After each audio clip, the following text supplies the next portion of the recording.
Hello everyone, তোমরা সবাই কি করছো? তো দেখো, আমি গাইঘাটা লোকেশনে কাজের উদ্দেশ্যে বেরিয়ে পড়লাম। আজকে দুটো পার্টি মেকআপ ছিল, তো আমি রাস্তাতে এসে গেছি। আসার পর গাড়ির জন্য ওয়েট করছিলাম। অনেক পরে গিয়ে টোটো পেলাম। টোটোতে উঠে তারপর অ্যাট লাস্ট ওই দিদি ভাইটাদের বাড়িতে গেলাম। যাওয়ার পর দুজনের আগের যে লুকটা আমি তোমাদের কাছে শেয়ার করলাম, যে দুজনেরই আগের লুক। এই একজন আর একজন আসে, দাঁড়াও অপেক্ষা করো। এই যে এসে গেছে, কান ধরতে ধরতে এসে গেছে। তো দুজনকেই দেখিয়ে দিলাম। তো একজনের রেডি হয়ে গেছিলো একটা দিভাই, তো দিভাইয়ের বেসটা আমি দেখাতে চাই ক্লোজলি। মানে কোনো এফেক্ট বা ফিল্টার কিছু দেওয়া নেই, তোমরা দেখতেই পাচ্ছ একদম নিট একটা মানে র ভিডিও যেটাকে বলে। তো এটা দেখিয়ে দিলাম রেডি হওয়ার আগে শুধু বেসটা, তারপর দুজনকে রেডি করলাম। রেডি করার পর এনারাই আবার উস্তাদি করেছিল, ঠিক আছে।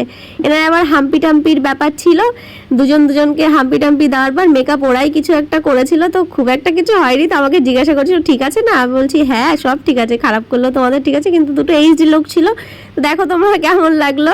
তো আমি বলছিলাম এইবার সারা রাস্তা কিছু হয়নি, তবুও দুজনের মনের মধ্যে মনে হবে হয়তো কিছু একটা, তো যে কারণে আমার বলা। তো দেখো পুরো একদম কাছ থেকে আমি দেখাচ্ছি যে ঠিক কেমন লাগছিল। আশা করি ওনাদেরও ভালো লেগেছে, আর আমারও ওনাদের সাথে কাজ করতে অনেক ভালো লেগেছে।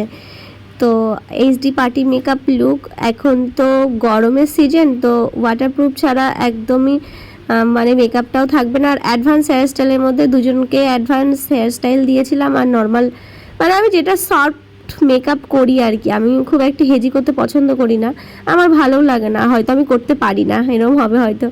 তো দেখো, তো তোমাদের কেমন লাগলো আমাকে জানিও। আমার তো বেশ ভালো লেগেছে, এনাদের কেমন লেগেছে, এনাদের রিভিউ আমি নিতে ভুলে গেছি।